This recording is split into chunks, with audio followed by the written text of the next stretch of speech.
Assalamualaikum.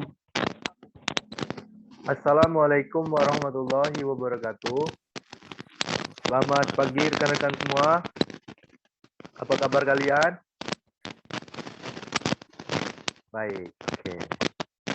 Baik, di sini kami akan membahas tentang pentingnya dan manfaat sistem komunikasi serata optik, di mana kami beranggotakan saya sendiri yaitu Muhammad Fali Ramadan dan Adam Renanda Putra beserta John Heriadi Siwea. Oke, mungkin Saudara Adam untuk di next kan? Baik,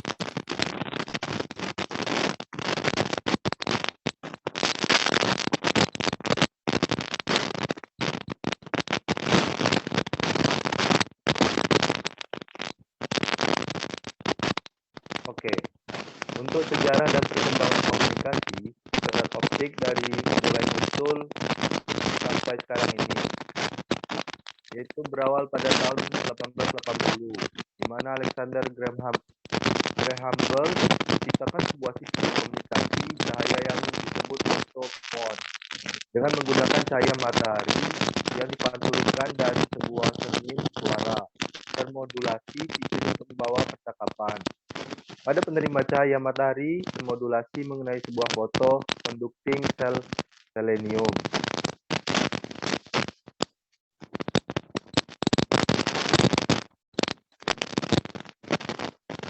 Oke, berikut adalah beberapa tahap sejarah perkembangan teknologi strategik, yaitu pada generasi pertama, mulai pada tahun 1970.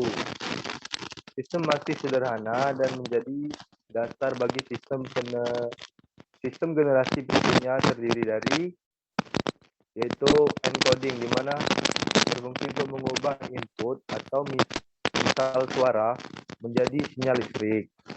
Selanjutnya transmitter, yaitu mengubah sinyal listrik menjadi gelombang cahaya termodulasi berupa LED dengan panjang gelombang 0,87 mikrometer.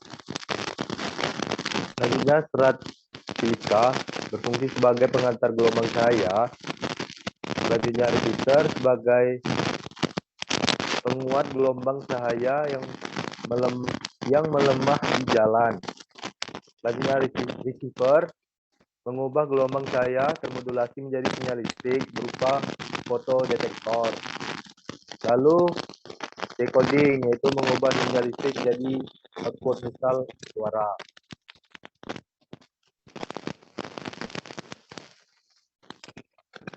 Untuk generasi kedua, yaitu mulai pada tahun 1981. Untuk yaitu berkembang seperti untuk mengurangi efek diskresi, ukuran isi serat kecil. Indeks bias kulit dibuat sedekat-dekatnya dengan indeks bias inti. Menggunakan diode laser, panjang gelombang yang dipancarkan yaitu 1,3 mikrometer. Selanjutnya kapasitas transmisi menjadi 100 GB km per second. Pada generasi ketiga yaitu mulai pada tahun 1982, di mana dengan pembuatan serat silika, pembuatan diode laser sepanjang gelombang 1,55 mikrometer, kemurnian bahan silika ditingkatkan sehingga transparansinya dapat dibuat untuk panjang gelombang sekitar 1,2 mikrometer sampai 1,6. Kapasitas transmisi menjadi beberapa ratus gigabyte kilometer per second. Lalu pada generasi 4 mulai pada tahun 1984, di mana dimulainya riset dan pengembangan sistem koheren. Modulasinya bukan modulasi intensitas, melainkan modulasi frekuensi, sehingga sinyal yang sudah lemah intensitas masih dapat dideteksi. Maka jarak yang dapat ditempuh juga kapasitas transmisinya ikut membesar. Pada tahun 1944, kapasitas sudah dapat menyamai kapasitas sistem deteksi atau modulasi intensitas. Terhambat perkembangannya karena teknologi piranti sumber dan deteksi modulasi frekuensi masih jauh tertinggal.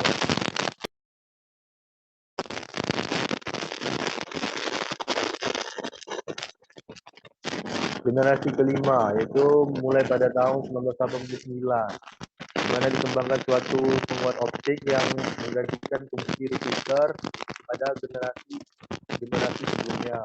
Pada awal pengembangannya, kapasitas transmisi hanya dicapai kisaran 400 GB km per second, tetapi tahun kemudian kapasitas transmisinya sudah menembus sampai 50.000 GB km per second. Ya, ini yang terakhir, yaitu generasi ke-6. Pada tahun 1988, Lynn Molenaer mempelopori sistem komunikasi optik Solution. Solution adalah pulsa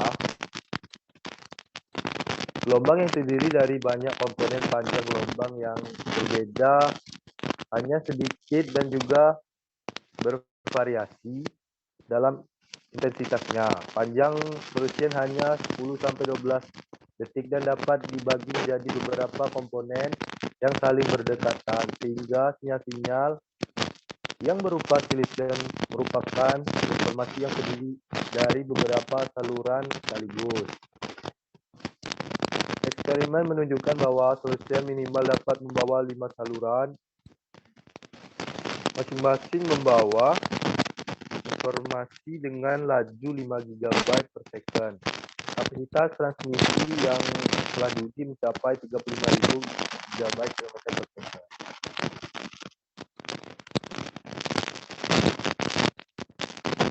Oke, untuk selanjutnya mungkin akan dibacakan oleh saudara Adam.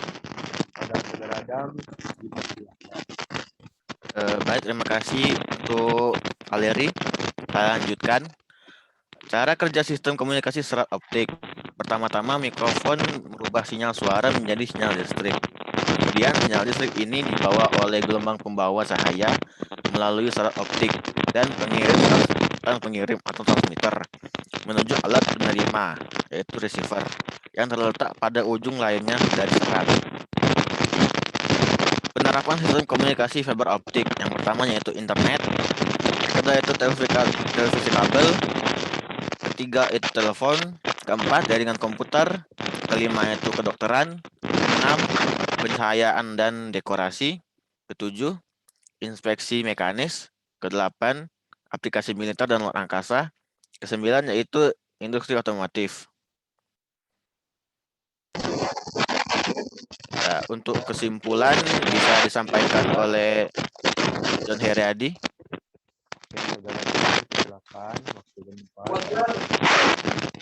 Kesimpulannya, berdasarkan makalah di atas dapat disimpulkan bahwa konsep dasar sistem komunikasi fiber optik yang ditemukan pada tahun 1880 oleh Alexander Graham Bell menjadi sangat penting dan bermanfaat dalam perkembangan sistem komunikasi serata optik sehingga banyak diterapkan pada internet, televisi kabel, telepon kedokteran, aplikasi militer, industri otomotif, dan masih banyak lagi.